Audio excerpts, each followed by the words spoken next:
Now, joining us right now from Rome, hopefully, is Edward Pentin, our Vatican correspondent. We don't have Ed just quite yet, but we have another Ed with us right here. Ed, get the right Ed this time. It's okay. There's that's only right. one. You're right. That's right. We kept it simple. Two Eds makes it easier on me. Okay, so the Pope, big trip to the Holy Land this weekend, and we had talked a lot about the Pope's health ahead of the trip. Maybe that was going to be a big part of this, but he did not appear to slow down at all. And one of the big takeaways from the Pope's visit to the Holy Land was inviting Mahmoud Abbas and Benjamin Netanyahu and some other top dignitaries from Israel and the Palestinian Authority to join him to pray for peace at the Vatican. Symbolic gesture, of course. But what do you think it says to you about the Pope and his position in the world where he thinks he is right now, where he would bring this upon himself? Let's be honest about one thing with this Pope. Is this not something that we would expect from him? What we have already seen in a very short period of time is he is an outreach Pope. He is somebody who is going out and saying, let's put all the religions together. Let's create that at least that discussion so that we can talk about it. When you look at all of his statements, though, John, when you look at everything he said, it is conciliatory, but he is trying to be the peacemaker more than any other pope, and I think he's doing an exceptional job at it. Well, he seemed to have that Francis effect that we've seen in other parts in Brazil, where people are just clamoring to get close to them and hug him. And let's bring in Ed Pentin, our Newsmax Vatican correspondent, who's joining us live via Skype from Rome right now. And Ed, what was your reaction when you heard that the Pope had kind of tried to formulate this summit in the Vatican between the Israeli and Palestinian leaders? Well, it wasn't that too surprising. I think it's very much in character with who the Pope is. And as he said today, or yesterday rather, on the plane coming back from the Holy Land, he said it was a spontaneous thing, although they had been planning to have such a prayer meeting in Jerusalem during the visit, but it wasn't possible logistically. So there always was that intention, but I think he just thought on the cuff, let's have it in the Vatican, and probably that's the wisest idea, because it brings it's on neutral ground for one thing, and then just having them both in Rome praying is a very powerful thing, and it's very much, as I say, in character, and really underlines his love for prayer particularly, and his belief that prayer really can move mountains, as he showed last September when he got the whole church together to pray for peace in Syria, and that really did avert. Many feel that was a miracle, and that it averted international intervention, which would have made the war much worse over there. So he's a great believer in prayer, and this is just very much a proof of that. And what do you think, from a symbolism standpoint, what that image could maybe do to the peace process? You know, if the Pope is seen there holding hands with the two leaders and they're sitting there praying, do you feel like that could have a real effect other than just a symbolic one on the peace process? It could do. I mean, obviously he believes that the real effect is a supernatural one. It'll happen, if it happens at all, through God and through faith. But in terms of the images that it'll bring, I think it could be very powerful, yes. And they're both heads of state. He didn't choose Benjamin Netanyahu, for example. That would have probably made it a little too political, but these are heads of state who is kind of above the fray to some extent, and that is also positive, and will be a positive contribution, I think, to that, and make it perhaps more powerful.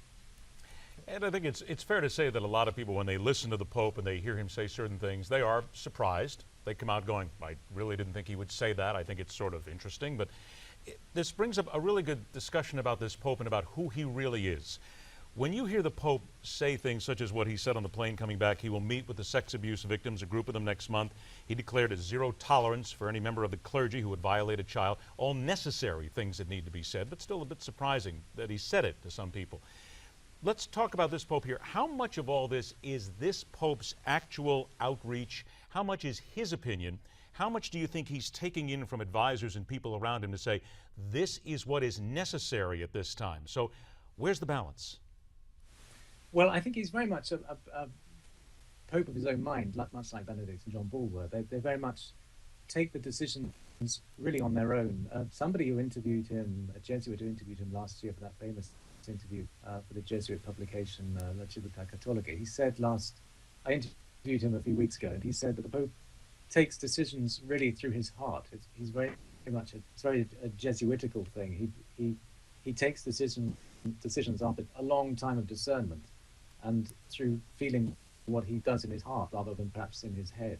So if he feels something is right, he'll just go ahead and do it, regardless really of whatever advice he might be getting. Of course, he will advice. I guess that sort of hits a follow-up here because, and again, give us some insight, if you will, then into how the politics works here in the papacy. Because if the Pope says, I'm going to say this is what I want to say, and he'll have his advisors around saying, Your Holiness, I think perhaps this is something that you should wait, that you should temper this a little bit. Is it your opinion that this Pope will say, no, this is what I want to do, this is how I will do it, and I appreciate you getting involved and helping me, but this is the right thing to do, that he will not have any fear whatsoever to overrule the people that are his advisors and say, this is what needs to be done? Yeah, I think that to some extent that's true, but he is humble in the sense that he will, on things that he doesn't know much about, or he's not sure about, or he needs expertise on, he will listen to people and then take an informed decision.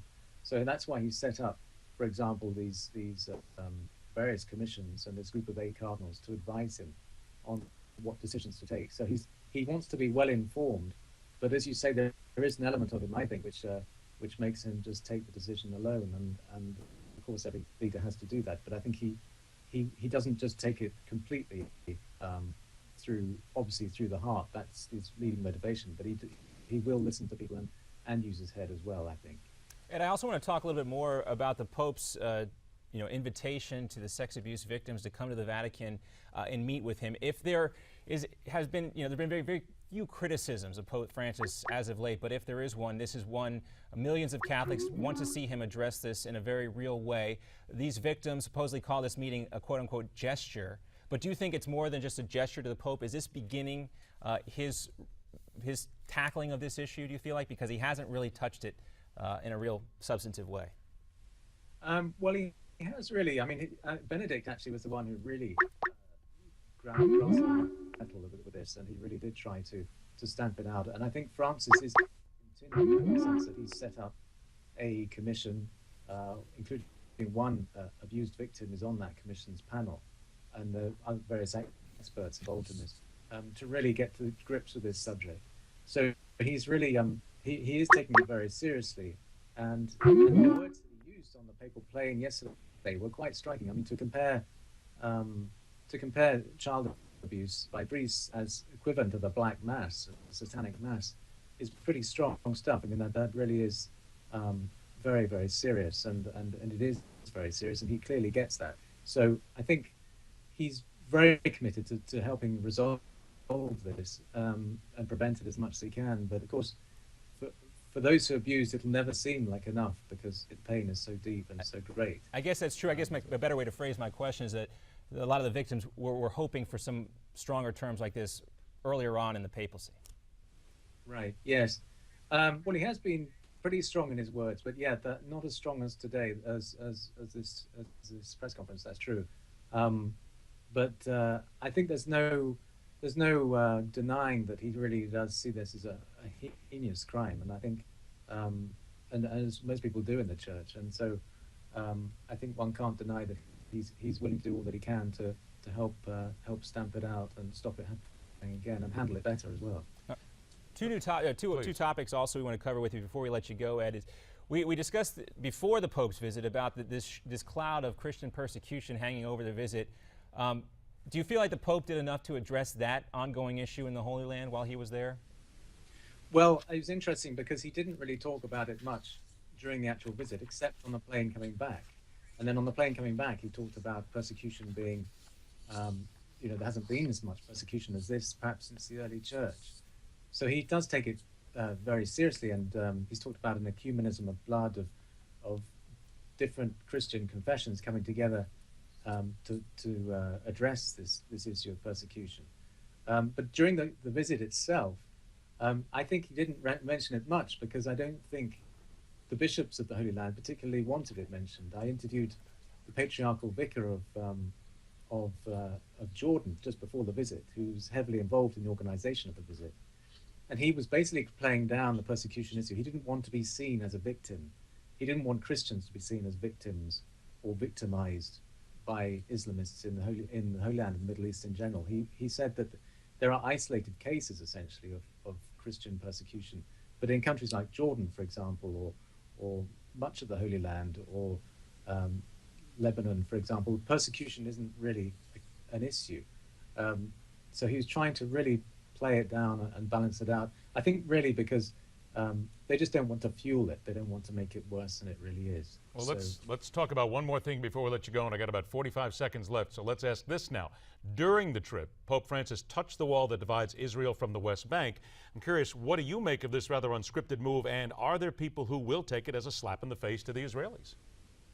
Well, there will be some like that because I think people view the wall as being really against the Palestinians, of course, because it was put up by the Israelis. So yes, there is that, and it did bring in a certain amount of politics into the visit, which wasn't foreseen.